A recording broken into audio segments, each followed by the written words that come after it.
Bonjour tout le monde. Donc, allons commencer par prier ce matin. Seigneur, merci. Merci pour ta parole. Merci pour qui tu es, Seigneur. Je te demande de travailler à travers nous ce matin, de travailler dans nos cœurs, de toucher nos cœurs et que tu mettes tes paroles dans ma bouche, Seigneur, et que tu aies ta volonté parfaite ce matin, Seigneur. Merci de me guider, Esprit Saint. On t'aime, Jésus. En ton nom, Christ. Amen. Et donc, ce que le Seigneur a mis sur mon cœur ce matin pour parler sur la persévérance. Et la persévérance, c'est de persister même face à l'opposition, à des situations difficiles, de ne pas se laisser décourager. Et il m'avait parlé de ça. Il y avait une époque que j'avais des gros problèmes de dos.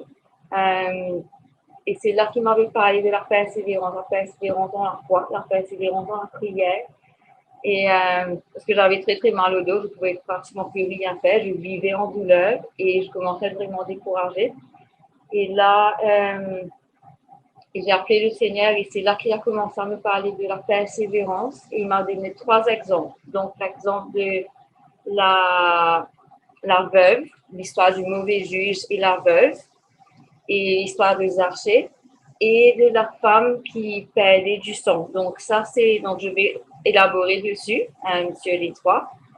Donc, la parabole l'histoire du mauvais juge et de la veuve se trouve dans Luc 18, versets 1 à 8. Et je vais lire ça. Jésus raconte une histoire aux disciples pour leur montrer ceci. Il faut toujours prier et ne pas se décourager. Il a dit dans une ville, il y a un juge, il ne respecte pas Dieu et il se moque des gens. Dans cette ville, il y a aussi une veuve. Souvent, elle va chez le juge pour lui dire « Fais-moi justice contre mon adversaire ». Pendant longtemps, le juge ne veut pas. Ensuite, il se dit « Je ne respecte pas les gens et je me moque des gens, mais cette veuve me fatigue. C'est pourquoi je vais lui faire justice. » Alors, elle ne viendra plus m'ennuyer. Le Seigneur ajoute, écoutez bien ce que dit ce mauvais juge. Eh bien, est-ce que Dieu ne va pas faire justice à ses amis qui crient vers lui jour et nuit? Et est-ce qu'il va les faire attendre? Et ce que le Seigneur me parlait dedans, c'est que c'est déjà une veuve. C'est pas une situation difficile, elle est seule, elle a perdu son mari. Et elle allait vers un juge qui n'était même pas un bon juge. Et comme si elle ne se décourageait pas, même il disait non, elle continuait même à le fatiguer, à lui demander justice. Elle a mis comme si ça, elle aurait pu se dire, aïe, pauvre de moi, il a dit non, je peux rien faire, mais elle ne se décourageait pas, elle continuait quand même à aller demander au juge. Et il me parlait de mettre la foi en action. Elle allait tous les jours, elle sortait de sa maison, elle marchait, tapait à la porte du juge, demandait. Et le juge, à la fin, qui n'était même pas bon, mais il a été plein avec elle parce que tout le temps, elle venait demander et il a accepté, comment je vais dire ça en français, il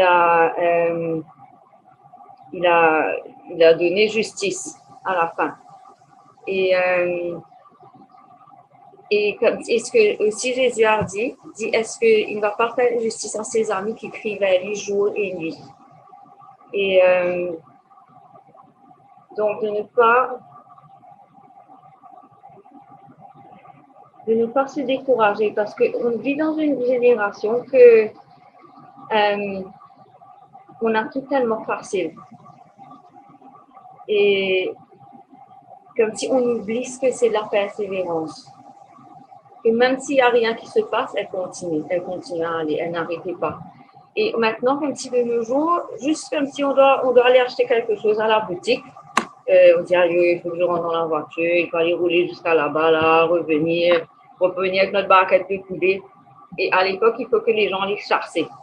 Ils avaient besoin de préparer leurs armes et avec le bois, aiguiser leurs trucs, faire tout ça, courir dans la forêt, aller chasser le truc, nettoyer, tirer la peau, nettoyer l'animal, mettre à cuire et tout sous le feu, préparer le feu, chercher le bois pour le feu. Et comme si, de nos jours, nous juste prendre la voiture, aller ou marcher, juste aller à la boutique, prendre une barquette de poulet, c'est comme si, aïe, une grande affaire. Et même les lettres, on envoyait des lettres à l'époque, ça prenait 1 mois, 2 semaines pour arriver. Maintenant, on envoie un message sur WhatsApp, la personne a tout de suite. Donc, comme si... Et dans le verset 8, Jésus dit, je vous le dis, il va leur faire justice bien vite. Mais quand le Fils de l'homme reviendra, est-ce qu'il trouvera des croyants sur la terre? Et c'est ça comme si que de nos jours, est-ce qu'on persévère autant dans la foi? Et il m'a parlé de l'histoire de Zachée aussi, que Jésus et Zachée, dans Luc 19, Jésus entre dans Jéricho, il traverse la ville, donc c'est verset 1 à 9. Il traverse la ville, il y a un homme appelé Zachée, c'est le chef des employés des impôts. Il est riche, il cherche à voir qui est Jésus, mais il ne peut pas. En effet, il y a beaucoup de monde et Zachée est petit. Il court devant, il monte sur un arbre pour voir Jésus qui va passer par là. Quand Jésus arrive à cet endroit, il lève les yeux et il dit à Zachée, Zachée, descends vite, aujourd'hui je dois m'arrêter chez toi. Alors Zachée descend vite, il reçoit Jésus avec joie. Tous ceux qui voient cela critiquent Jésus et disent, voilà que Jésus s'arrête chez un pécheur. Mais Zachée, debout, dit au Seigneur, écoute Seigneur, je vais donner la moitié de mes richesses aux pauvres.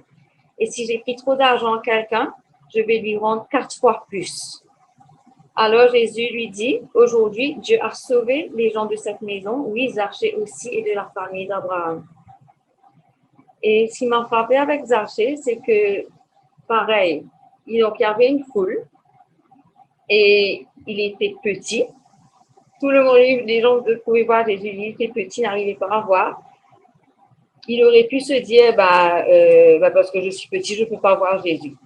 Tout le monde peut le voir, moi je ne peux pas le voir. Mais qu'est-ce qu'il a fait? Il a couru. Il a couru, il est parti en avant, il a grimpé sur un arbre pour pouvoir voir Jésus. Et ce qui s'est passé, c'est que il a vu Jésus mieux, plus haut que tout le monde et plus près que tout le monde, parce que Jésus est même venu chez lui. Jésus a vu cette persévérance, il a vu cette foi-là que comme Zachée avait envie de le voir. Et ce qui s'est passé, c'est que Zachée a été transformé, il y a eu un cœur transformé. Et donc, comme si dans le naturel, il y avait tout contre lui. Il était petit, il ne pouvait pas le voir, mais il n'a pas eu ce qu'on dit l'apitoiement de soi, comme si on soit apitoie sur son sort. Et c'est pareil comme pour la veuve. Elle n'est pas apitoyée sur son sort, je suis une veuve, c'est difficile. Et lui aussi, il dit, je suis petit, je ne peux pas avoir Jésus. Il est parti grimper sur un arbre. Il a persévéré en voulant voir Jésus. Et il a été tellement reconnaissant et honoré que sa vie a été transformée, son cœur a été transformé. Et la femme avec le problème de sang, donc elle, ça c'est dans Luc 8. Donc je vais lire un petit coup. Et alors déjà, donc l'histoire commence quand c'est quelqu'un qui que sa fille est en train de mourir, il demande à Jésus de venir chez lui pour guérir sa fille. Et donc, il a allé avec le monsieur, ils étaient dans une foule. Et il dit, sur la route, Jésus est presque étouffé par la foule. Il y a là une femme qui est malade. Depuis 12 ans, elle perd du sang. Elle a dépensé tout son argent chez les médecins, mais personne n'a pu la guérir. Elle arrive derrière Jésus et elle touche le bord de son vêtement. Aussitôt, son sang s'arrête de couler. Jésus demande qui m'a touché. Tous répondent, ce n'est pas nous. Pierre dit à Jésus, Maître, ce sont les gens autour de toi qui te servent. Mais Jésus dit, quelqu'un m'a touché et j'ai senti une force sortir de moi. La femme voit qu'elle ne peut pas rester cachée, alors en tremblant, elle vient se jeter aux pieds de Jésus. Devant tout le monde, elle raconte pourquoi elle a touché Jésus. et comment elle a été guérie tout de suite. Jésus lui dit, ta foi t'a sauvée, va en paix. Et ce qui est intéressant avec cette femme-là, c'est que, bon, déjà, Jésus est en train et dans Marc 5 aussi, on parle de ça. Jésus était en train d'être écrasé par la foule. Et déjà, bon, c'est pas une petite affaire d'aller essayer de toucher Jésus dans une foule qui est en train d'être presque écrasée dedans. Et donc, déjà, il y avait ça, qui était une situation difficile. Et après, en Israël à l'époque, parce qu'elle perdait du sang, elle était considérée comme impure. Donc, elle n'avait pas le droit de toucher personne. Personne n'avait le droit de la toucher. Si elle touchait quelqu'un, cette personne-là aussi était considérée comme impure. Il fallait faire toute une cérémonie de se laver. Elle était impure pendant 7 jours jusqu'au soir, ou je sais pas, tout un truc. Et donc, elle n'avait même pas le droit d'aller toucher les gens, d'aller toucher Jésus. Et malgré ça, elle s'est dit, dans Marc 5, ça parle, c'est du verset 24 à 34, et elle s'est dit, si seulement je touche son vêtement, je vais être guérie. Donc, comme si dans le naturel, elle n'avait pas le droit d'aller toucher Jésus ni personne, et elle est partie toucher je ne sais pas combien de personnes dans une foule pour arriver jusqu'à Jésus pour le toucher. Et ça, c'est de la persévérance. C'est vraiment persister dans des situations difficiles, contre l'opposition. Et ce qui s'est passé, qu'est-ce que Jésus lui dit? Ta foi t'a sauvé. Donc, c'est de persévérer dans la foi. Donc, la veuve justice a été faite pour elle. Zachée a pu voir Jésus. Il a été sauvé et il a même rendu l'argent qu'il a pris trop avec des gens avec qui il a pris trop d'argent, je voulais dire. Il a même rendu 4 fois en plus et la femme a été guérie. Donc, tout le monde, même dans des situations comme si pas favorables, dans le naturel, comme on dit, against all odds, ils ont reçu la réponse à ce qu'ils demandaient. Et comme c'est pensé, la femme qui demandait justice à un juge qui n'est pas juste, Zachée qui ne pouvait pas voir Jésus parce qu'il est petit, il a vu Jésus mieux et plus près de tout le monde. La femme qui n'avait pas le droit de toucher tout le monde a eu sa guérison en touchant Jésus. Et le Seigneur m'a parlé des exemples dans ma vie aussi, pour m'encourager aussi dessus. Et il m'a donné 3 exemples de notre voyage à Paris. Ça, c'était en 2000. J'avais 15 ans à l'époque et ma soeur avait 12 ans. Et quand on était pour 2 semaines. On était malade, la grippe, la fièvre. Je me rappelle, on marchait sur les Champs-Élysées. Un jour, je commençais à pleurer tout tellement que j'étais pas bien. Je ne pouvais même pas parler tellement que ma gorge faisait mal. Et comme si, il m'a rappelé de ça, il dit, on aurait pu se dire, on est malade, on reste dans la chambre d'hôtel. On dit, non, on est malade, mais on va rien manquer. On est venu à Paris, on va aller visiter tout ce qu'il faut visiter. Donc, on prenait des médicaments en quelle quantité. Et on marchait encore dans Paris, on marche beaucoup. On a marché les courbatures, la fièvre, je ne sais pas quelle quantité on a marché. Et on a vu et visité tout ce qu'on a voulu. Il n'y a pas une chose qu'on a manqué. Et même avec nos cousines qu'on rencontrait pour la première fois, ça a fait des marées de souvenirs avec eux. Tout de suite, on s'est entendu, on dirait qu'on se connaissait toute notre vie. Et donc, on aurait pu comme ça pitoyer sur notre sœur. Ou une fois comme si, première fois qu'on va à Paris, toute la famille, ensemble, on est malade. On reste dans la chambre d'hôtel, on ne peut rien faire. Et on s'est dit non. Non, on va, même qu'on est malade, on va aller, on va profiter. Et quand je repense à ce voyage-là maintenant, on dirait, tout ce que je me rappelle, c'est la quantité qu'on s'est amusé. Tout ce qu'on a visité, tout ça, que c'était un fun terrible. C'est ça que je me rappelle. On dirait le truc d'être malade, c'est même pas là. Je savais pas, on parle de ça, on rigole, et moi, tu te rappelles comme on était malade et tout, mais c'est même pas ça qui reste comme souvenir.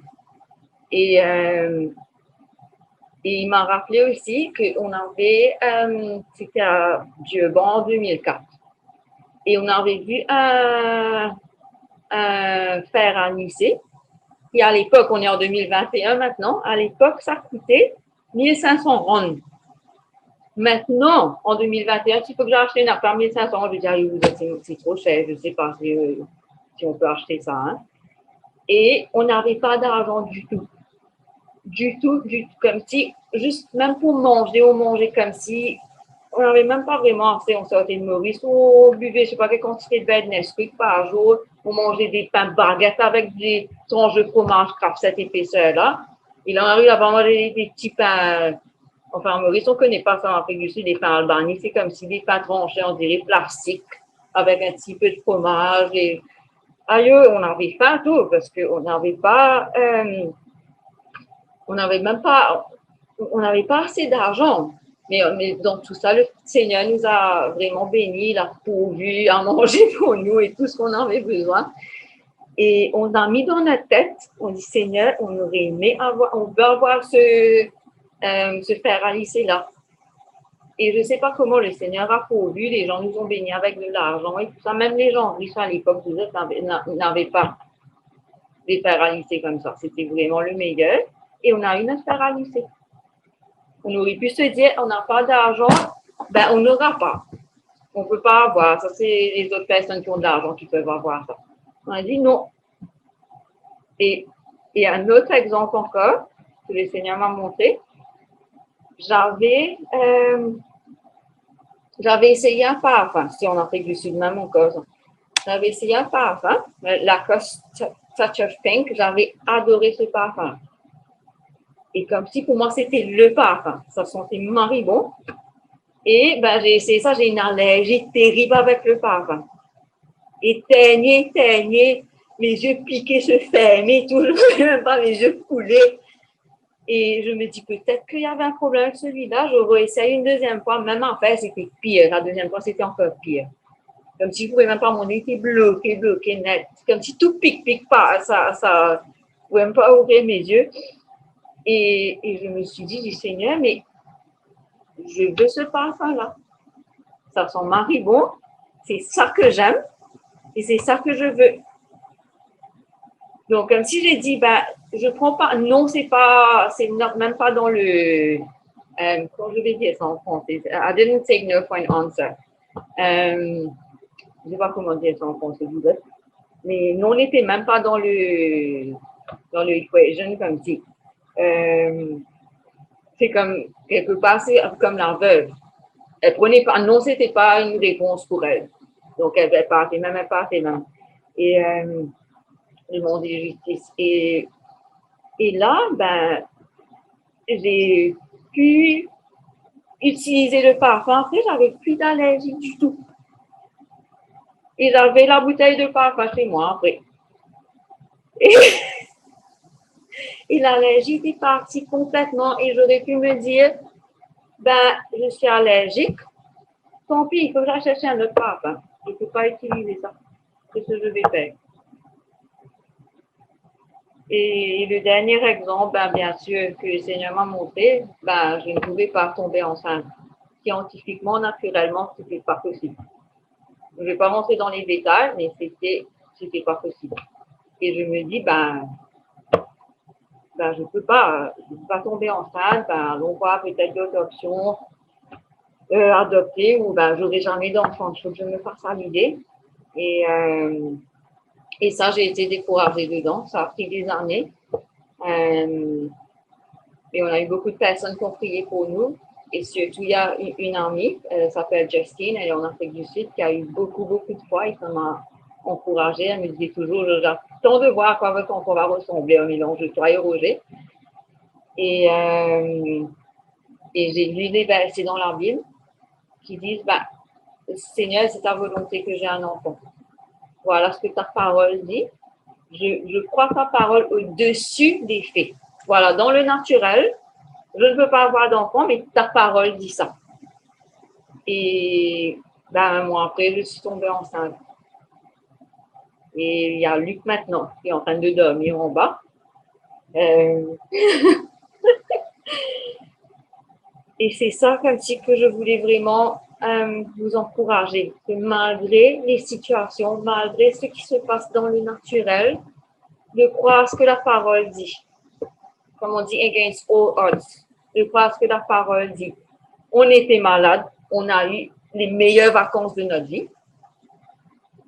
On n'avait pas d'argent, on a eu le meilleur fer à lisser dans Dieu. Bon, les gens riches même n'avaient pas ça.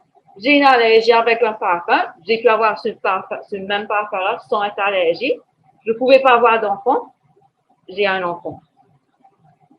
Et comme si, soyez encouragés de persévérer dans la foi. Et dans Romains 5, 4, ça dit que perseverance produces character. Donc, la persévérance, ça produit du caractère. Et le caractère, ça nous fait être plus confiant et plus fort et de persévérer dans la foi et mettre la foi en action. Ne pas aussi s'asseoir là et dire, je prie et on va voir ce qui se passe. Aussi mettre la foi en action. La veuve avait besoin de sortir chez elle, aller taper à la porte tout le temps, marcher. Zaché il a calculé tout. Il a vu, voilà, la foule, Jésus va dans cette direction-là. Je calcule, je cours.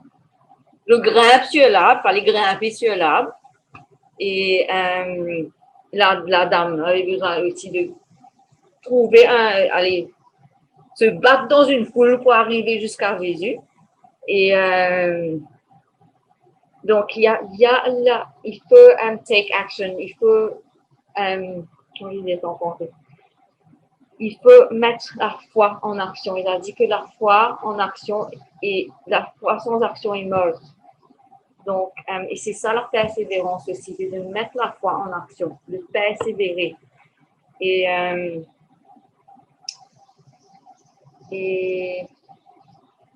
ce que je voulais dire aussi, en persévérant dans la foi, ça transforme notre vie. Et ça transforme la vie des autres autour de nous. Comme Zaché, sa vie a été transformée, ça a transformé la vie des autres personnes autour de lui. Parce que tous les gens qui l'ont volé de l'argent, ils ont eu encore plus d'argent après. Non seulement il a rendu la quantité d'argent, même pas la quantité d'argent qu'il a volé, 4 fois plus la quantité d'argent qu'il a volé, et il dit qu'il allait donner de l'argent aux pauvres. Donc, ça transforme notre vie et la vie des gens autour de nous. Et la clé aussi, c'est de ne pas avoir l'apitoiement de soi, de ne pas s'apitoyer sur son sort et dire, moi, j'ai pas d'argent. Les gens qui ont de l'argent, eux, ils peuvent faire ça. Ils peuvent avoir ça. Peut-être que combien de fois j'ai voyagé sans dépenser un sou. Je n'avais pas d'argent pour voyager, moi. Et je ne me rappelle pas, c'était quand je crois que j'ai dû payer un billet d'avion. C'était, je ne sais pas, plusieurs années de cela. Et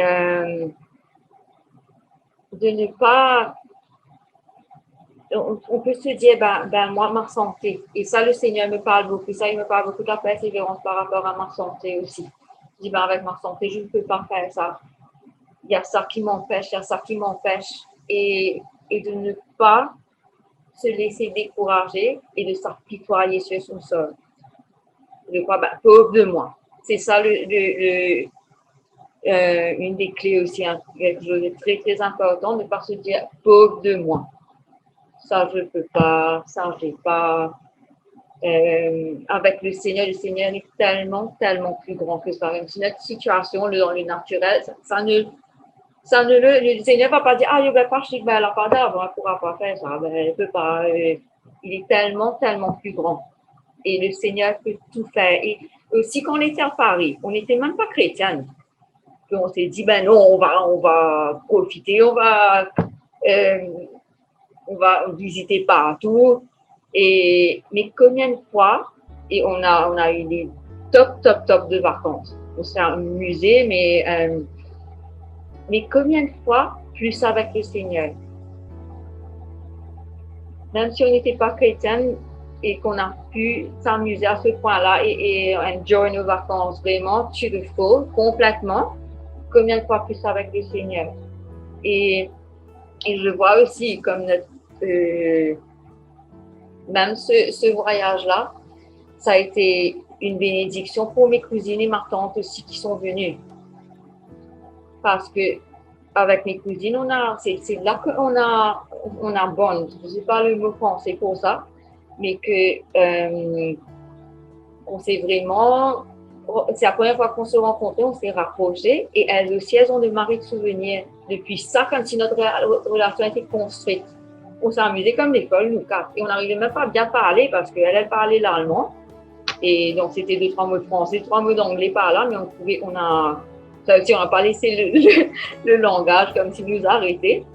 Et elle aussi, on a une super relation maintenant depuis ce temps-là. Et on aurait pu, comme si, rester dans la chambre d'hôtel et ne pas profiter de ce temps-là avec elle, avec mes cousines et ma tante. Et elles aussi, elles ont eu des super vacances. Notre frère Alice, il y a beaucoup de personnes qui ont bien profité de ça. Ça a béni beaucoup de personnes. Je ne sais pas combien de personnes en fait, ils ont été emballés. Et je regarde, vu que maintenant la bénédiction qu'il est pour toute la famille, pour beaucoup de personnes, pour des amis, pour tous les voisins, qu'on va sur la plage tous les jours, tout le monde attend de le voir. Donc, voilà, de persévérer dans la foi et de à quel point ça nous transforme et transforme la vie des autres autour de nous. Et voilà. Voilà, on met ça pour ce matin. Et on peut prier. Et pour terminer, Seigneur, merci. Merci encore pour qui tu es. Merci que rien n'est impossible avec toi, Seigneur. Merci pour tout ce que tu fais dans notre vie et que tu es plus grand que tout, que maintenant le naturel, si les choses ont l'air impossibles, avec toi, tout est possible, Seigneur. Aide-nous à vraiment persévérer, à persister, Seigneur, à persévérer dans la foi et qu'on te regarde, que nos yeux soient fixés sur toi et pas sur les choses dans le naturel qui nous bloquent, Seigneur. Comme la femme qui avait les perles de sang, ses yeux étaient fixés sur toi. Pas sur la foule et sur tout ça, qu'elle ne pouvait pas toucher les gens. Et ses yeux étaient fixés sur elle. Elle n'avait qu'une chose dans sa tête, elle avait mis quelque chose dans sa tête, c'est qu'il fallait qu'elle touche ton vêtement. Et Zachée aussi, il y avait une chose qu'il avait mis dans sa tête, c'est qu'il voulait te voir. Et il n'a pas laissé sa hauteur ou je ne sais pas quoi l'arrêter. Mais il a couru, il a grimpé. Et qu'on soit pareil, Seigneur, que nos yeux soient fixés sur toi, qu'on te cherche avec tout notre cœur, que nos yeux, notre intelligence, notre cœur, tout en nous, Seigneur, soient fixés sur toi et que rien ne nous arrête, Seigneur. Parce que tu es grand et rien n'est impossible avec toi. Et on t'aime, Jésus. Aide-nous, Seigneur. Et ta volonté dans notre vie. Merci Seigneur, en ton nom Jésus on prie. Amen.